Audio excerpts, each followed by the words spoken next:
Hey guys, welcome back to my channel. This is Pratiksha. So जैसे कि अभी SBI PO ख़त्म हो गया है एंड 4 दिसंबर से IBPS PO स्टार्ट हो रहा है। तो मेरा भी 4 तारीख को ही एग्ज़ाम है, तो शायद सैटरडे एग्ज़ाम है, ठीक है। सो इसीलिए हमने जैसे कि देखा लेवल तो डिफ़िकल्ट आ ही रहा है SBI PO में, तो मैंने अपने जो मॉक्स जो मैं अटेंड करती हूँ उसमें कुछ चेंजेस किए हैं, ठीक है। तो मैं पहले अपना डेली रूटीन बता देती हूँ कि मैं क्या क्या करने वाली हूँ अभी 5 डेज़। सो बिफोर स्टार्टिंग एक छोटा सा अनाउंसमेंट है। तो अभी टेक्स्ट बुक का गोल्डन टिकट सेल चल रहा है जो कि 26 से लेकर 30 तक अवेलेबल है। तो उसमें क्या है ना कि उनका जो पासेस आता है 12 मंथ्स का, वो एक्सटेंडेड होकर 18 मंथ्स के लिए बनाया गया है एंड वो आपको बस 280 में परचेस करना है। 399 का रिटर्न प्राइस है। मेरा कोड यूज़ करोगे PD तो आपको 109 का ऑफ मिल जाएगा। तो 280 में आपको 18 मंथ्स के लिए पासेस मिल जाएंगे। एंड जो लोग अभी नए नए प्रिपरेशन स्टार्ट किए हो तो I think text book is very good for them, क्योंकि आपको डुएबल क्वेश्चंस रहते हैं ताकि आपको मोटिवेशन मिलता रहे कि आपके मार्क्स अच्छे आ रहे हैं, ठीक है। तो आप अगर बेसिक स्टार्ट कर रहे हो तो अभी टेक्स्ट बुक बहुत अच्छा है, तो आप उसे परचेस कर सकते हो। एंड गाइस, पूरा वीडियो ज़रूर देखना। मैं अपने जो मॉक्स अटेंड करती हूँ उसमें कुछ चेंजेस किए हैं, तो आप लोग के लिए बेनिफिशियल रहेगी। तो पहले तो मैं डेली मिनिमम 2 मैक्सिमम 2 से 3 मॉक्स दूंगी। और 2 तो आराम से हो जा रहा है, लेकिन 3 के मेंटली भी प्रिपेयर रहना पड़ता है, फिर उसको एनालाइज करना रहता है, फिर बहुत सारे काम रह जाते हैं। तो नॉर्मली 2 ही हो पाते हैं। मैं वैसे ट्राई करती हूँ 3 कर दूँ, लेकिन एक दिन ही 3 मॉक्स पॉसिबल हो पाते हैं, अदरवाइज़ 2 मॉक्स मिनिमम मैं कर देती हूँ। और कल के डेट में मैंने एक ही मॉक लगाया था। तो और परसों जो मेरा एग्ज़ाम ख़त्म हुआ था उस दिन मैंने कोई भी मॉक्स अटेंड नहीं किए थे। तो मैं आज से ट्राई करूँगी मिनिमम 2 तो करूँगी ही, 3 अगर हो जाए तो अच्छी बात है। तो आई एम टेकिंग 10 to 15 मॉक्स मैं अभी दूँगी 5 दिन में, ठीक है। ये तो हो गया पहली बात। अब दूसरी बात ये रहेगी कि मेरा जो एडिटोरियल पढ़ने का है वो मैं कभी स्किप नहीं करूँगी, क्योंकि कहीं ना कहीं कंटिन्यूस एग्ज़ाम्स होंगे एंड अगर हम एडिटोरियल वगैरह स्किप करते हैं तो वो एक हैबिट जो है वो छूट जाती है, ठीक है। कितना टाइम लगता है, 1-1.5 घंटे का टाइम लगता है मैक्सिमम। तो आई थिंक कि मैं वो बिल्कुल भी स्किप नहीं करूँगी एंड मैं एडिटोरियल वगैरह जो भी अपना पढ़ूँगी। और मैं क्लासेस नहीं करती एडिटोरियल के, मैं पहले करती थी, लेकिन जैसे मुझे पता चला कि कैसे क्या पढ़ना होता है तब से मैं क्लासेस नहीं करती हूँ। मैं अपने आप से एडिटोरियल पढ़ती हूँ द हिंदी से, पेज नंबर 6, ठीक है। तो ये दोनों तो मैं करूँगी, 2 से 3 मॉक दूँगी और एडिटोरियल पढ़ूँगी, उसके साथ साथ करंट अफेयर्स। तो अभी 5 दिन में इतना ही पढ़ूँगी। तो मैं क्या करूँगी, सुबह उठ के अगर मैं 6:30 बजे तक उठ जाती हूँ तो मैं 7-7:30 बजे तक अपना पहला मॉक देना स्टार्ट कर दूँगी।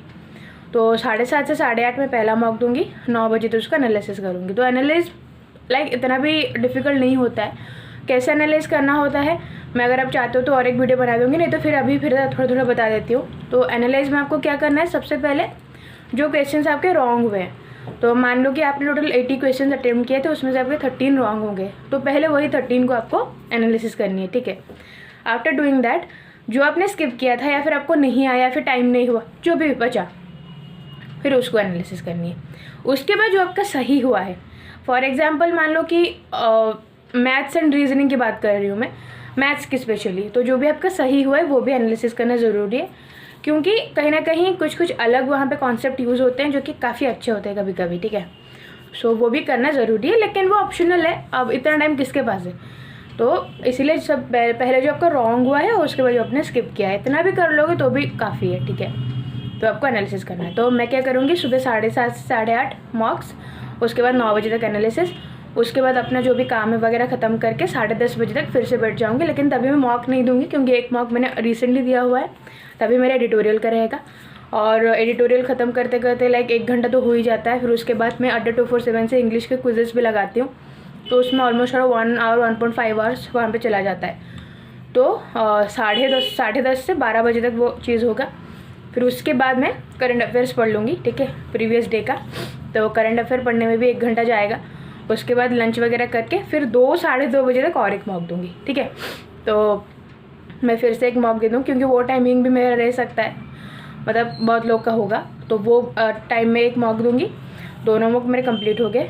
फिर उसके बाद 2:30 बजे के बाद 2:30 बजे के बाद वहाँ से 2 घंटा निकाल दो। उसके बाद बहुत सारे काम रहते हैं, मैं तो 8 बजे तक फ्री नहीं रह पाती उसके बाद।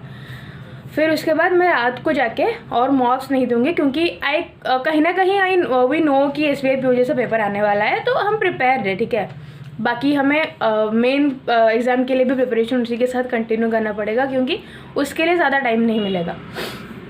तो रात के 8 बजे के बाद मैं क्या करूँगी, 2 हाई लेवल पजल करूँगी एंड 2 हाई लेवल DI, उतना ही बस, और कुछ नहीं करूँगी फ़िलहाल, जब तक प्री ख़त्म नहीं होते तब तक। तो ऐसे करूँगी।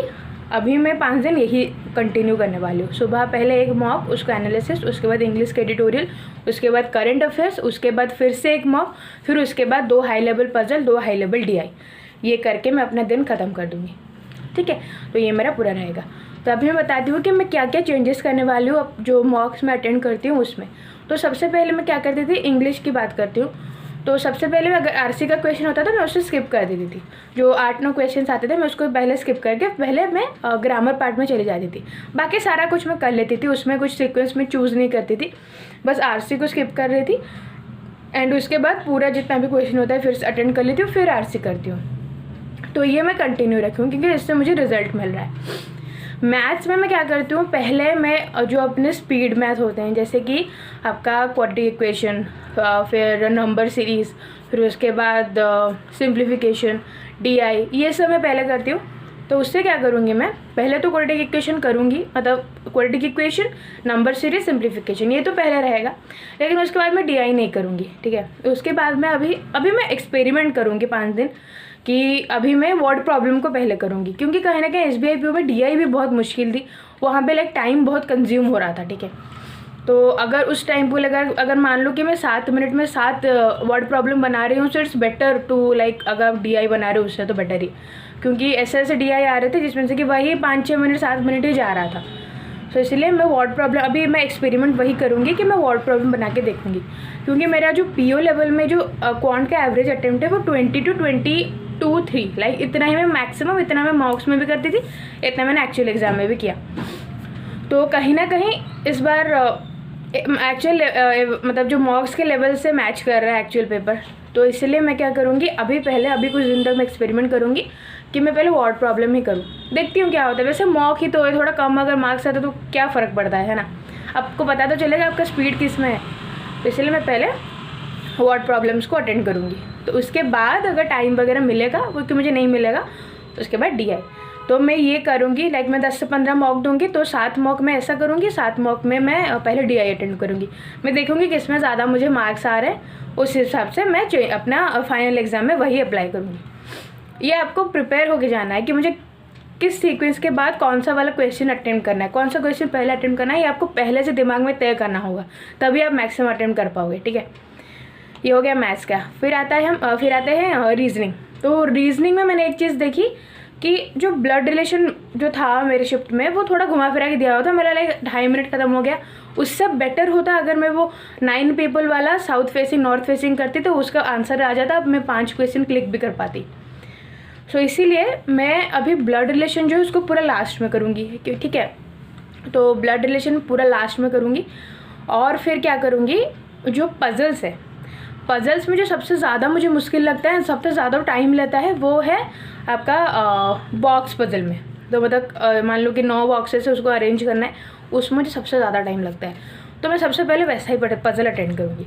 एक्सपेरिमेंट ही चल रहा है, एक्चुअल एग्ज़ाम में कम्प्लीटली डिफरेंट हो गई चीज़ें, तो अभी मैं वैसे ही करूँगी। तो जिस पजल से मैं हमेशा भागती हूँ, लाइक 4 फ्लोर्स होते हैं जिसमें कि 2-2 फ्लैट्स रहते हैं, flat A is west of flat B, 8 लोग बैठेंगे 4 फ्लोर में, वो वाले पजल्स मैं कहीं ना कहीं लास्ट में ही रख देती हूँ या फिर नहीं करती हूँ।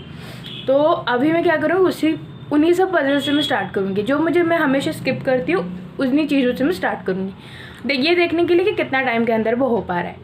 मॉक ही है, टेंशन लेने की बात नहीं है। अभी अगर एक्सपेरिमेंट करोगे तभी आपको आपके strong points and weak points के बारे में पता चलेंगे, तो उस दिन आप वही अप्लाई कर पाओगे। तो ये चेंजेस मैं करूँगी मॉक्स देने के टाइम। पहले तो इंग्लिश में कोई चेंजेस नहीं रहेगा, RC लास्ट में करूँगी, बाकी सब पहले कर दूँगी।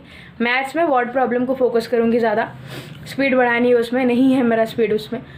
फिर रीजनिंग में मतलब वो ब्लड रिलेशनशिप को लास्ट में करूँगी पूरा मैं, ठीक है, उसको पहले अटेम्प्ट नहीं करूँगी। कहीं ना कहीं I am not satisfied with the reasoning performance in SBI PO exam. मुझे अच्छा मतलब अच्छा कर पाती मैं, लाइक मैं 26 में अटैम्प्ट की हूँ, 29-30 तक मैं जा सकती थी यार, बेकार में मतलब ठीक है, रिग्रेट करने का कोई फ़ायदा नहीं है। तो इसीलिए अभी जो ब्लड रिलेशन है उसको मैं अभी नहीं करूँगी, उसको मैं करूँगी लास्ट में। अभी मैं जिस मॉक से ज़्यादा भागती थी, सॉरी जिस पजल्स जो पजल्स को मैं स्किप करती थी हमेशा, for example box puzzle and वो जो मैंने आपको बताया कि 4 फ्लोर होंगे, 8 जन बैठेंगे, flat A is west of flat B, वो वाला, इन दोनों से मैं हमेशा लाइक मैं लास्ट में करूँगी छोड़ देती थी, और टाइम ही नहीं तो होता, क्योंकि लाइक पीओ में आप 27-28 से बना पाते हो, तो एक पजल छूटता ही था, वो वही वाला होता था। तो इस बार मैं वैसा नहीं करूँगी, वो मैं सबसे पहले अटेंड करूँगी देखने के लिए कि कितना टाइम मुझे वहाँ पे लग रहा है। So these are the major changes. मैं इस बार अभी 5 दिन करूँगी, देखते हैं क्या फ़र्क पड़ता है लाइक मार्क्स में, या फिर सेम ही रहता है। फिर उसके बाद मैं डिसाइड करूँगी मुझे 4 तारीख को पेपर कैसे अटेम्प्ट करना है। So these are the changes and आपको मैंने रूटीन भी बता दिया अपना। और डेली रूटीन क्या है कि मैं शेयर तो करती हूँ फिर भूल जाती हूँ, तो इसीलिए अब मैं पूरा अपना रूटीन बता रही हूँ कि मैं यही करने वाली हूँ डेली। सो आप लोग भी कर सकते हो या फिर अपना आप खुद से डिसाइड कर सकते हो, it's completely your choice. So thank you so much for watching. आपको अगर मेरे से कोई भी कॉन्टैक्ट वगैरह करना हो किसी भी चीज़ से, बैंकिंग रिलेटेड हो या फिर कोई भी अलग चीज़ हो कोई भी, सो आप मुझे कॉन्टैक्ट कर सकते हो। सारे लिंक्स डिस्क्रिप्शन में अवेलेबल है। उसके साथ साथ गाइडली के promo codes and text book के कोर्स वगैरह सब कुछ डिस्क्रिप्शन लिंक बॉक्स में अवेलेबल है, आप वहाँ से जाके क्लिक कर लेना। तो thank you so much for watching. Content अगर अच्छा लग रहा है तो मेरे चैनल को सब्सक्राइब कर दो एंड वीडियो को भी लाइक करना। Thank you and take care.